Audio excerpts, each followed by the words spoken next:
তারপরে বলো কেমন আছো সবাই? আমাকে দেখে নিশ্চয়ই বুঝতে পারছো যে আমি ভীষণ ভালো আছি, কারণ আজকে আবার আমরা সবাই মিলে ঘুরতে বেরিয়ে পড়েছি। আর অবশ্যই সঙ্গে কুটুস আছে। কুটুস আবার তার মাসিকে ছাড়া বেড়াতে যেতে একদম ভালোবাসে না। মাসি না থাকলে তার নাকি আবার ভালোই লাগে না।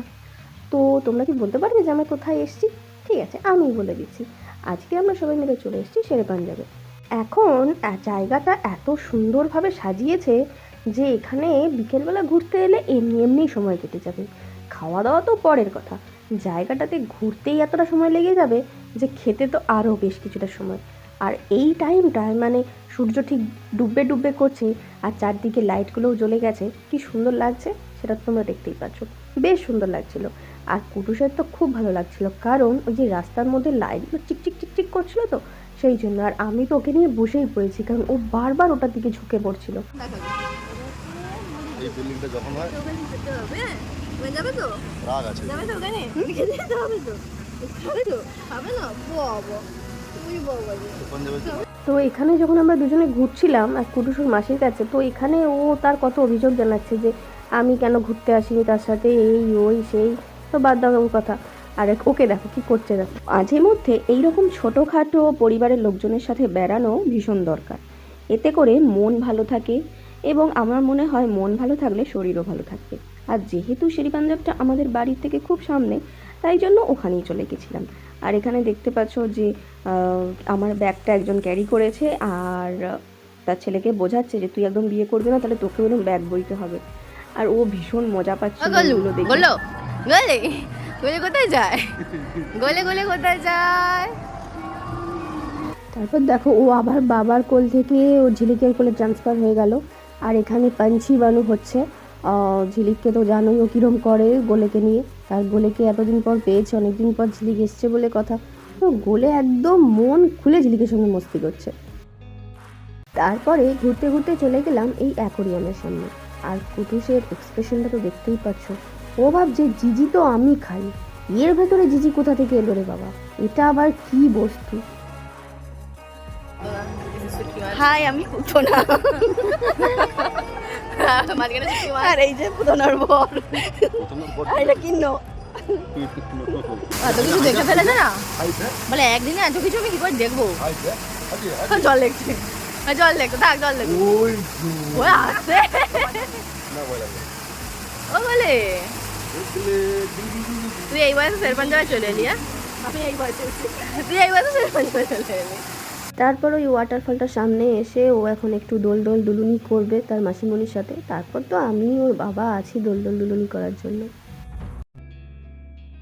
অনেক তো ঘোরাঘুরি হলো, এবার পৌঁছে গেলাম পেট পুজো করতে। আর পেট পুজো করতে গিয়ে প্রথমেই দুজনে এখানে একটু ঢং টং করে নিলাম। তারপর ভেবেই গেছিলাম যে কিছু সেই খাবো, বেশি কিছু ভারী খাবো না।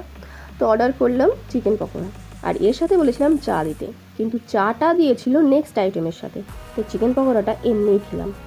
সত্যি কথা বলবো, এত টাকা দিয়ে যে চিকেন পকোড়াটা আমি খেলাম সেটা আমার কাছে জাস্ট একটা টাকা ওয়েস্ট করাই মনে হয়েছে। মানে এই রকম জায়গাতে এই ধরনের চিকেন পকোড়া খাবো বলে আমি ভাবিনি।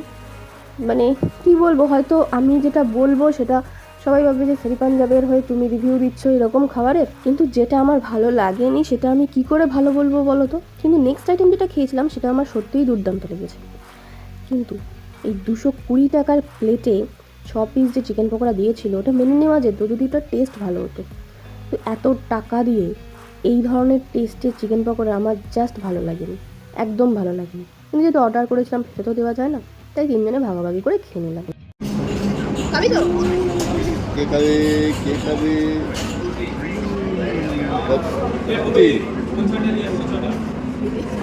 আমাকে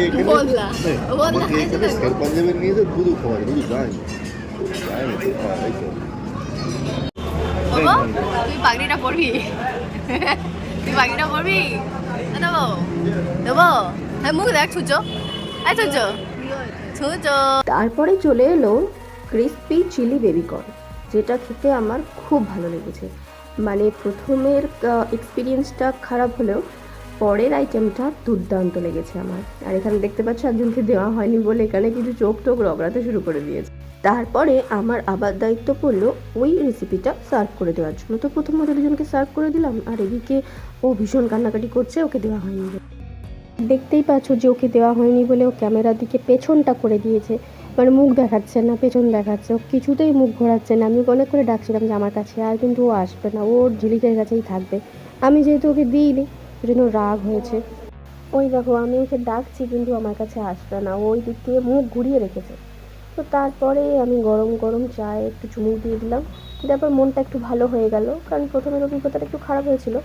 তো তারপর আমরা ট্রাই করে নেব ক্রিস্পি চিলি বেবিকর্ন, যেটা আমার দুর্দান্ত লেগেছে খেতে, ভীষণ স্পাইসি ছিল, আর যেটা আমি খুব পছন্দ করি, একটু স্পাইসি স্পাইসি খাবার হলে আমার ভীষণ ভালো লাগে। আর মানে বেবিকর্নগুলো এতটা ক্রিস্পি ছিল, দুর্দান্ত লাগছিল আমার খেতে, একদম স্পাইসা হুসুল খাবারটা ছিল। তো আর এদিকে দেখো আরেকজনকে এখানে দুধ দেওয়া হচ্ছে, মনটা ভালো নেই, পাকুম পাকুম করছে, আর ঝিলিককে নিয়ে বসে আছে। আমার খাওয়াটা হয়ে গেলে তারপর ঝিলিক খাবে, আমি ওকে নেবো। তো চলো, আমাদের তো সন্ধেবেলার এই ঘোরাটা বেশ ভালোই হলো। বাব্বাটা এখন দুজনে নাচতে শুরু করেছে খাওয়া দাওয়া করে। তারপর আমরা এখন বেরিয়ে পড়েছি বাড়ির উদ্দেশ্যে, আর কুটু সবাইকে টাটা করে দিল। এখনও ভাবছো যে আসবে কি আসবে না সে পাঞ্জাবে, তারা অবশ্যই চলে এসো, জায়গাটা ভীষণ সময় বসার জন্য একটা সুন্দর টাইম স্পেন্ড করতে পারবে।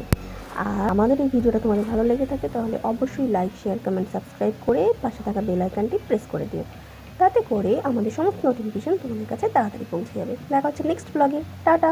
আর বেশি দেরি করো না, সবাই চলে এসো এখানে ঘুরতে।